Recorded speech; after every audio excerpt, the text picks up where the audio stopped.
Mateus 24, dos versos 1 ao 14 relata que Jesus saiu e partiu do templo, e seus discípulos vieram até ele para mostrar-lhe os edifícios do templo. Jesus lhes disse: Não vedes todas essas coisas? Em verdade vos digo que não ficará aqui pedra sobre pedra que não seja derrubada. Enquanto estava no Monte das Oliveiras, os discípulos, em particular, perguntaram a ele: Dize-nos quando acontecerão essas coisas e qual será o sinal da tua vinda e do fim do mundo. Jesus respondeu, advertindo-os a não serem enganados, pois muitos viriam em seu nome, declarando ser o Cristo, enganando muitos. Ele alertou sobre guerras e rumores de guerras, instruindo que não se perturbassem, pois essas coisas precisavam acontecer, mas o fim ainda não estava próximo. Nações se levantariam contra nações, reinos contra reinos, e haveria fomes, pestes e terremotos em vários lugares. Todas essas, segundo Jesus, eram o início das dores. Ele previu que seus seguidores seriam perseguidos, odiados por todas as nações por causa de seu nome. Muitos seriam traídos e odiados uns pelos outros, e falsos profetas surgiriam, enganando muitos. Por causa do aumento da iniquidade, o amor de muitos esfriaria, mas aquele que perseverasse até o fim seria salvo. Ele concluiu afirmando que o evangelho do reino seria pregado em todo o mundo como testemunho a todas as nações, e então viria o fim. Ao refletir sobre os ensinamentos de Jesus em Mateus 24 e compará-los com o estado atual do mundo, torna-se evidente que estamos testemunhando o desdobramento de suas palavras proféticas.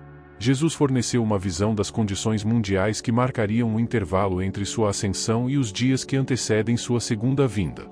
Suas descrições, embora amplas, ressoam profundamente com o nosso mundo atual. É como se estivéssemos recebendo uma lente espiritual que nos permite visualizar nosso mundo através das revelações proféticas de Jesus. Ao relacionarmos os eventos atuais com suas palavras, fica claro que estamos nos aproximando do cumprimento de Mateus 24. Guerras e rumores de guerras inundam as notícias, nações se levantam umas contra as outras, e reinos entram em conflito. Relatos globais mostram que muitas regiões estão enfrentando escassez de alimentos e desnutrição, enquanto atividades sísmicas se tornam mais frequentes, abalando áreas antes consideradas estáveis. É crucial compreender que nenhum desses eventos isolados indica por si só o retorno iminente de Cristo. Em vez disso, eles pintam coletivamente um quadro maior. Quando Jesus denominou esses eventos como o início das dores, ele estava fornecendo uma ilustração vívida. A analogia original pode ser comparada ao início das dores de parto. Assim como as contrações começam suaves e aumentam em frequência e intensidade à medida que o parto se aproxima, esses eventos indicam que a criação está gemendo, ansiosa pela segunda vinda de Cristo. O que você, como filho de Deus, precisa observar é a frequência e a intensidade. Essa perspectiva é essencial em nossa interpretação. Em vez de buscar um evento monumental como sinal do retorno de Jesus, devemos observar a crescente frequência e intensidade de guerras, fomes, terremotos e outras tragédias como indicações coletivas. Assim como as contrações apontam para um nascimento iminente, esses eventos indicam que estamos nos aproximando do cumprimento das profecias de Jesus. Além de reconhecer esses sinais, a postura do coração que eles incentivam é igualmente importante. Se verdadeiramente acreditamos que estamos vivendo no início das dores, isso deve instilar em nossos corações uma urgência. Uma urgência de que o tempo está se esgotando, uma urgência de buscar o Senhor enquanto Ele pode ser encontrado, uma urgência de compreender que estamos nos aproximando do livro do Apocalipse, uma urgência de espalhar o Evangelho, aprofundar nosso relacionamento com Jesus e sermos embaixadores de sua paz em um mundo cada vez mais tumultuado. É preciso lembrar repetidamente que estamos literalmente vivendo no início das dores. Não é mais uma profecia, elas estão aqui. Os dias em que vivemos são o início das dores. São o fim dos dias. São profecia. São o desdobramento do Apocalipse. São o testemunho da verdade predita. São as últimas páginas da história terrena. Cada manchete, cada tragédia e todas as perturbações globais não devem nos levar ao medo, mas a uma fé mais profunda e genuína. Olhando para o mundo, pode parecer que tudo está fora de controle, mas gostaria de lembrar, meu amigo, que servimos a um Deus vivo, um Deus soberano. Nada está fora de controle. Ele governa todas as coisas segundo o conselho de sua própria vontade. Deus está no comando. Jesus deixou claro que todas as coisas listadas em Mateus 24 serão parte dos últimos dias. São tempos perigosos. Ouvimos constantemente rumores de guerras, notícias de pessoas morrendo, e talvez você se sinta inseguro, incapaz de suportar esses males no mundo. Você sente que o mundo e seus governantes estão ficando cada vez mais perversos a cada dia. Jesus disse que você não deve ficar desanimado por causa disso. Não deve se perturbar. Não importa o que aconteça neste mundo. Não importa o que o governo faça no país em que você vive. Não fique desanimado. Não viva com medo. Lembre-se de que Deus ainda está no seu trono, e enquanto Deus estiver no controle, você não precisa ter medo.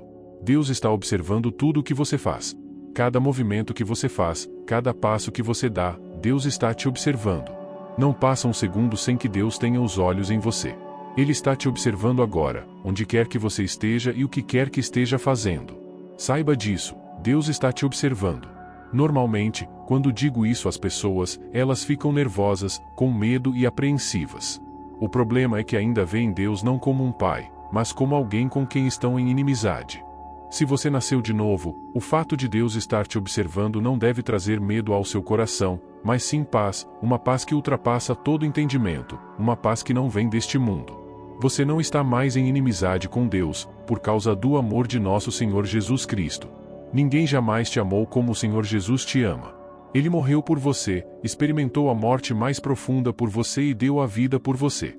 Agora, neste exato momento, está sentado à direita do Pai, intercedendo por nós. Tudo se resume ao Senhor Jesus Cristo, ao que Ele fez por você, ao que Ele fez por sua noiva. Agora, como sabemos pela Bíblia, estamos vivendo nos últimos dias, verdadeiramente na 11ª hora e no 59º minuto da civilização humana. Podemos ver tudo o que Jesus nos disse que aconteceria em Mateus 24 ocorrendo agora. Um exemplo perfeito de como Deus ainda está no controle é visto em Daniel 4, dos versos 24 ao 27. Essa é a interpretação, ó majestade, e este é o decreto que o Altíssimo emitiu contra o meu Senhor, o Rei. Serás expulso do meio dos homens e viverás com os animais selvagens. Comerás como o boi e serás molhado pelo orvalho do céu. 7 tempos passarão até que reconheças que o Altíssimo tem domínio sobre os reinos dos homens e os dá a quem quer. A ordem de deixar o toco da árvore com suas raízes significa que teu reino será restaurado quando reconheceres que o céu domina. Portanto, ó majestade, aceita o meu conselho, renuncia aos teus pecados, praticando a justiça e a tua maldade, sendo bondoso com os oprimidos. Talvez então continue a tua prosperidade. Imagine que Nabucodonosor era um rei que frequentemente recebia glória e adoração por seu império. Sob seu domínio, o Império Babilônico tornou-se um dos reinos mais poderosos do mundo, e Babilônia cresceu como uma cidade formidável. Nabucodonosor estava no auge, com recursos abundantes e recebendo glória e adoração por isso. Do ponto de vista de Nabucodonosor, não havia ninguém acima dele. No entanto, Deus humilhou esse homem, e por 7 anos, ele ficou de joelhos, comendo grama como um animal selvagem. O contexto é que, quando isso aconteceu, Israel ainda estava sob o domínio de seu império. Mas Deus reduziu o imperador para mostrar que ele ainda está no controle. Nabucodonosor era conhecido como o destruidor de nações, mas foi reduzido a comer grama. Tudo isso destaca o fato de que Deus ainda está no controle, independentemente da direção que o mundo toma. O Deus que está no controle é o mesmo Deus que está te observando. Você não precisa viver com medo, em sua própria vida, não importa a direção que ela tome, lembre-se de que Deus ainda está no controle. Não importa quem o tenha traído, talvez até mesmo seu cônjuge. Lembre-se de que Deus ainda está no controle. José foi traído por seus irmãos, mas quem estava no controle? Deus. Não é maravilhoso que Deus esteja te observando? Aquele que está, em última instância, no controle está interessado em sua vida e na vida de sua família. Aquele que te ama está interessado em sua vida. O que mais ele precisa fazer para mostrar que te ama? Ele é a razão pela qual você vai para o céu. Você não está indo para o céu porque é uma boa pessoa. Há muitas pessoas boas no inferno agora. Ser uma pessoa moralmente boa não te levará nem um segundo ao céu. Você não está indo para o céu por causa da quantidade de dinheiro que deu, não está indo para o céu por causa do número de pessoas que ajudou. Seu sobrenome, a quantidade de tempo que passa orando, não fará nada por você. O número de cultos que você frequenta não te ajudará. A verdadeira razão pela qual você está indo para o céu é por causa de um homem que veio a este mundo há 2000 anos e morreu pelos seus pecados, pelos meus pecados, pelos nossos pecados. Merecíamos o fogo do inferno, merecíamos a destruição eterna, merecíamos experimentar a plena ira de Deus sem limites. Merecíamos estar naquele lugar para onde o homem rico foi na história do homem rico e Lázaro. A Bíblia diz: e aconteceu que o mendigo morreu e foi levado pelos anjos para o seio de Abraão. O rico também morreu e foi sepultado. E no Hades, ergueu os olhos, estando em tormentos.